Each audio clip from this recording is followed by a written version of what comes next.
सर्व शासकीय कर्मचाऱ्यांना एक खुशखबरी आहे।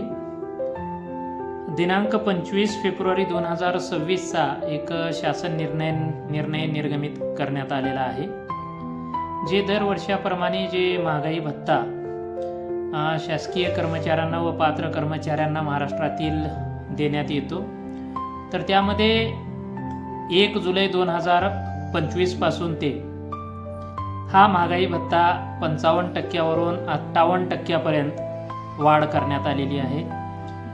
त्यामध्ये 3% वाढ आपल्याला शासनामार्फत ह्या कर्मचाऱ्यांना मिळणार आहे।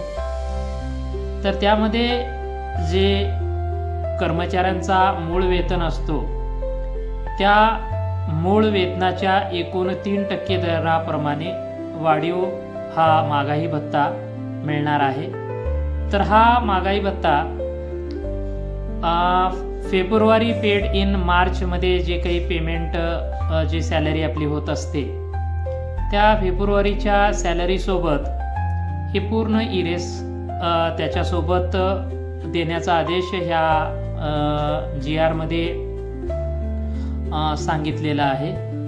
तर एक सर्वांना आनंदाची बातमी आहे की हा जो महागाई दर आहे तो 55% वरून 58% म्हणजे जवळपास 3% प्रमाणात वेतनात वाढ होणार आहे।